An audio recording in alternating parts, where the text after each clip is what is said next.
চণ্ডীপুর এলাকার বাজার এলাকার পথ চলতি মানুষ,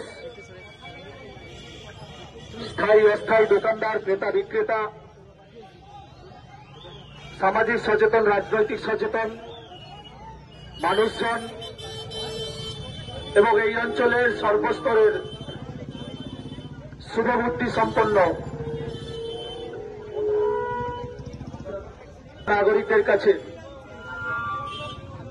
আমরা বিশেষভাবে আহ্বান জানাই। ভারতীয় জনতা পার্টি রাস্তায় নেমেছে একটা বিশেষ মুহূর্তে। এই পশ্চিম বাংলায় যেভাবে করে প্রতিদিন, প্রতিনিয়ত, প্রতি মুহূর্ত বাংলার মায়েরা ধর্ষিতা হচ্ছে এবং যেভাবে করে নির্মমভাবে ধর্ষিতা হচ্ছে, যেটা ভাষায় প্রকাশ করা যায় না, যে ধর্ষণের যে প্রক্রিয়া, তারই প্রতিবাদে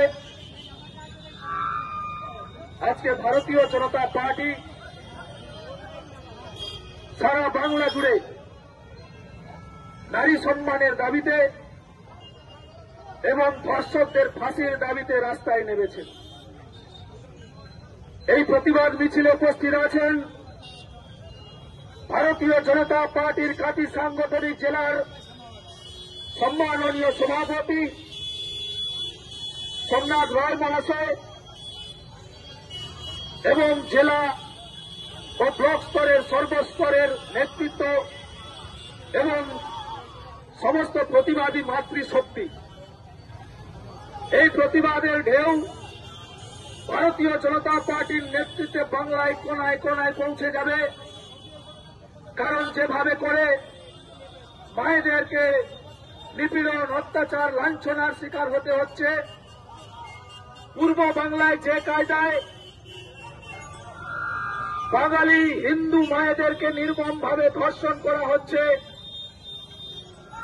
তাদের বিভিন্ন অশ্লীল ভিডিও বানিয়ে যেভাবে করে সোশ্যাল মাধ্যমে ছেড়ে দেওয়া হচ্ছে, তাতে করে এখন মনে হচ্ছে সমাজ লুণ্ঠিত, কুলসিত। স্বামী বিবেকানন্দ বলেছিলেন, যে সংসারে মায়েরা অবিরত কাঁদছে, সে সংসার কখনো সুখের হতে পারে না। আজকে পুরো বঙ্গপ্রদেশ, ওপার বাংলায় এপার বাংলায় একই কায়দায় মাননীয়ার দুধের গাইদের দ্বারা, মাননীয়ার ভোট ব্যাংকের লুঙ্গি বাহিনীদের দ্বারা বাংলার মায়েরা নির্যাতিত। তৎসঙ্গে বাংলার সমস্ত দুষ্টু ছেলে যারা, যাদের কিনা ছোট ঘটনা দিয়ে তাদের স্পর্ধা দিয়েছে এই অপদার্থ মহিলা মুখ্যমন্ত্রী, তার স্পর্ধার কারণে প্রতিদিন, প্রতিনিয়ত, প্রতি মুহূর্ত আজকে বাংলার কন্যা নির্যাতিতা, ধর্ষিতা, অত্যাচারিতা।